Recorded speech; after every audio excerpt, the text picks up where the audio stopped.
Hey there, I'm Naomi Kinsman, and I am the Executive Director and founder of Society of Young Inklings, and I'm here with you today to talk with you about words. Now, words can be some people's favorite thing to think about and some people's least favorite thing to think about. Certainly when you're going through and revising your work and looking at every single word line by line, you may start to feel like you have words coming out your ears. But words are very special, and they create a mood and a tone, and they make your writing really, really come to life.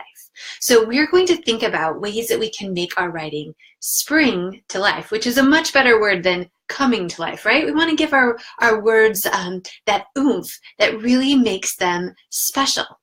So what we're going to use today is I need you to have a blank piece of paper, and I need you to have a pen. And what I'd like you to do is I would like for you to write down some words on your blank piece of paper. So I'll give you a second if you want to run over and grab a piece of paper and a pen and bring it back. All right, so the first thing that we're going to do today is we are going to think about what words first come to mind. So for instance, if I said that the squirrel was, and you had to fill in a verb, what word would you put? Write it down on your page. All right, the monkey was. The giraffe was. Now, all of the words you just wrote down were probably ing words because you might have said the squirrel is scampering or the giraffe is chomping, thinking about the leaves that the giraffe is eating. So now I'm going to not put the was in so that you can really make it active. So instead of the giraffe was chomping, the giraffe chomped. The squirrel scampered, because we want to make those words as active as they can possibly be. All right, so I'm going to give you a few other possible characters, and I want you to think about what verb these characters might be paired with to make them really spring to life for this one moment in time. So imagine that in the jungle, the giant, or outside my house, the robber, hopefully that doesn't happen, inside my head, I. How about underneath my shoe, the ant, or inside my closet, the pig, teacup pig, teeny tiny pig. What would a teacup pig be doing inside of your closet? All right, so now you have a list of possible words, and I want you to look back over them and see if you've really captured some interesting words. Maybe you were using words like chomp and scamper, and they feel like exciting words, but maybe your words are feeling a little more plain. So I want you to just take a second and go through your list and mark a line through a word and replace it with a more interesting word that means a similar thing. So look for a synonym for that word. Think about what you could replace some of those words with. All right, so now you have a pretty good list of words going. You've got some interesting verbs on your page, hopefully. And so what I want you to do now is I want you to think about if we were trying to really make a dark, ominous, scary scene, we would want to choose verbs, active verbs, that have that dark, ominous feeling to them. So look at your list. Is there anything on there that feels a little more ominous? If you were with me, I'd ask you to tell me, but go ahead and speak out loud if you'd like to. Say what word is feeling ominous or dark. One of the words that I think of when I think of ominous or dark, I think of creaking, right? I think of a gate that might be creaking in the wind. That might be a more ominous word than the gate swung in the wind, right? So as you're thinking about what words are interesting to create a tone, you're wanting to choose words that really feel the way you want them to feel. If you want a joyful scene, let's say you're thinking about how the sun is shining on a certain day, but you want it to feel so happy and so joyful. So what is the sun doing? Is it beaming? Is it radiating? Is it shining, which you can use too? Any active verb will, or any verb actually, will create a mood for you in your writing. Now, whether you're writing stories or poems, the words that you choose are very, very important. So we're going to keep playing around with different ways that we can use words. And the next thing I want you to think about, so tone is a big thing. You can create different kinds of tones with different kinds of words. But you can also create surprise. And surprise is the key ingredient for many pieces of humor. So if you say that the monkey twiddles his thumbs, that might be kind of funny. But if you said something else that the monkey might be doing that's surprising, what might a monkey not often do? If the monkey is pirouetting, then that might be a little bit surprising because we don't expect monkeys to pirouette. If the monkey is tap dancing, that might be even funnier. Or if you think about the monkey hot-footing it out of the jungle, that could be even funnier, right? So you want to think about what could you say or use in terms of your verbs to really bring that moment to life. Thinking about surprise. So I'm going to give you a couple characters, a couple types of characters, and I want you to think about what verb might go with them that would cause some humor because it's surprising. All right, so what could the mud be doing? Mud. Or let's see, what could the snail be doing? If a snail is zooming, that is immediately funny because it's a little bit different than what you would expect, right? So all of these different things that you're thinking about, you might be thinking about tone, you might be thinking about surprise, but whatever you're doing, you're making a specific choice as a writer. And that's one of the things that I really want you to think about as you're thinking about your writing. Every single thing you do on the page is a choice. You're choosing this word instead of that word, and it really does matter. It makes a big difference for the reader's experience. I want you to just right now find a book that's somewhere close to you. I'm going to grab a book off my shelf and I'm going to open it up and just see if I can find a line that has an interesting verb in it. Let's see here. I see he dragged one leg as he walked, but nonetheless he kept urging them on as if to prove he could move faster than they could, even though he limped. Okay, so we've got him dragging his leg and urging them on and limping, right? All of those are interesting active verbs. And throughout many of your favorite books, you'll find such great words. This is a great resource for you as you're looking for words that you might use in your writing. Another resource for you is your own body. So we're going to play a game called Statues. And the way this game works is that you're just going to take 3 counts and you're going to move your body into a frozen pose. And whatever that frozen pose is, I want you to, in your mind, silently or out loud if you want. You're all alone in your room probably right now, so you're able to go ahead and do this. You can stand up.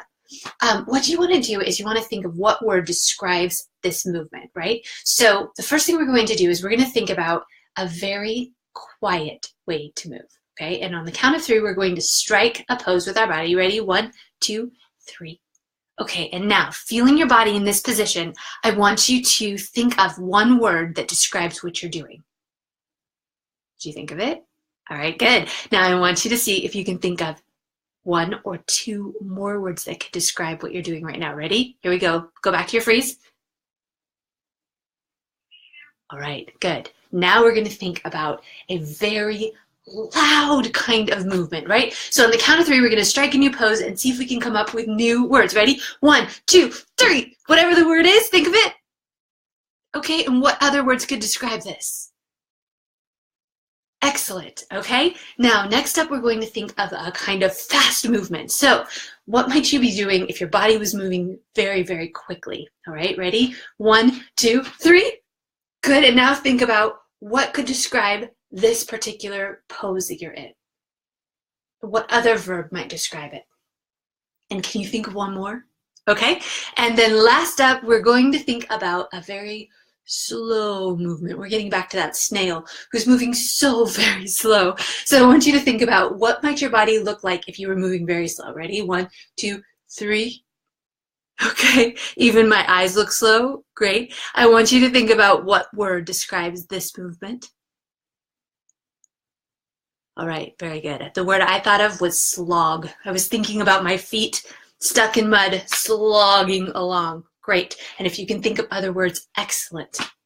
Like I said, your body is an excellent tool because when you put your body into a particular motion, when you freeze in a certain way, it often unlocks something in your brain so that you can think of new ideas, which is really an interesting thing about our bodies. They have a lot of knowledge just trapped inside of them. And if we're sitting in our chair and forcing ourselves to think, often we don't get to tap into those great inspirations.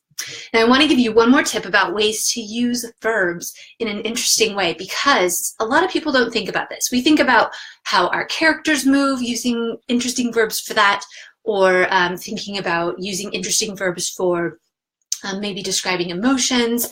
But one of the things that we don't necessarily think about using interesting verbs for is describing how a setting is working.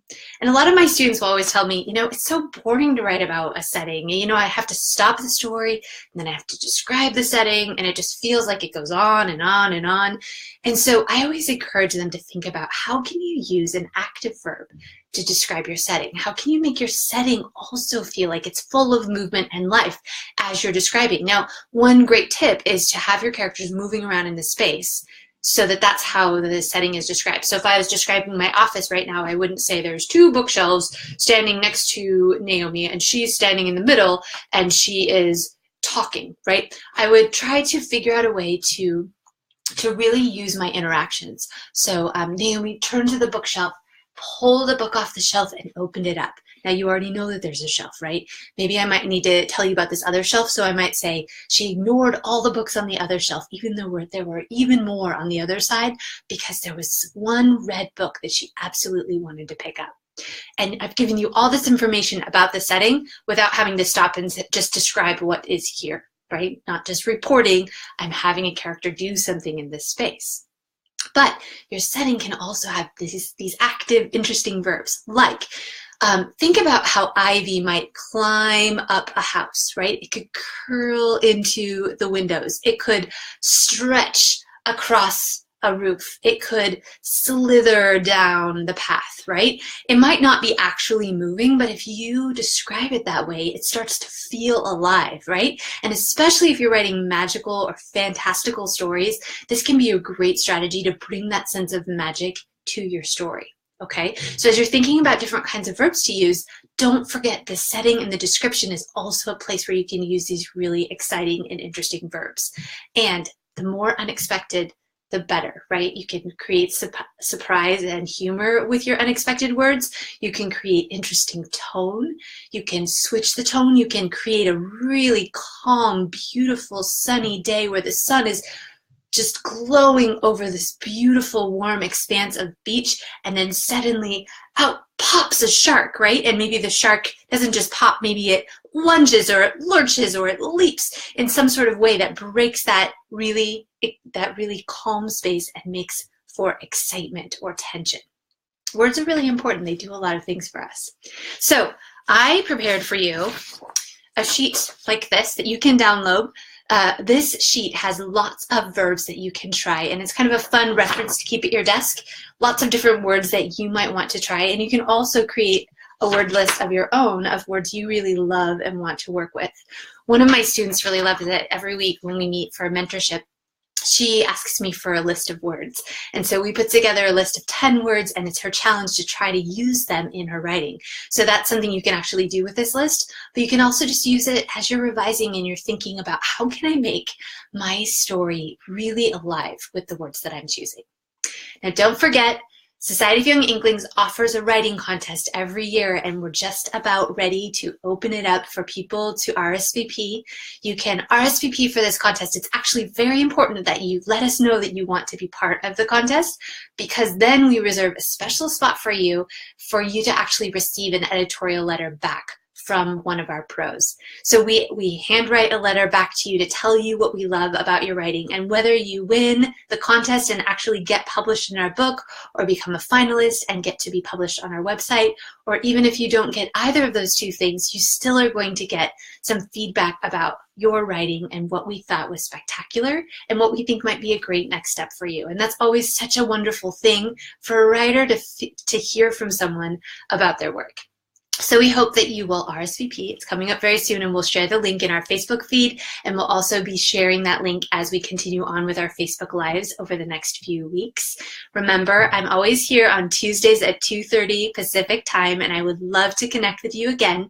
And I always love to hear your questions too, so don't be afraid to reach out to us and let us know what you're wondering about. We might just feature your question and give a little lesson about that question in our next Facebook Live. You never know. So let us know what you're thinking about. Let us know what you like. Tell us what your favorite games are. And don't forget that Inklings book is coming, and we really want you to submit your writing. All right. I will see you next week. Bye-bye.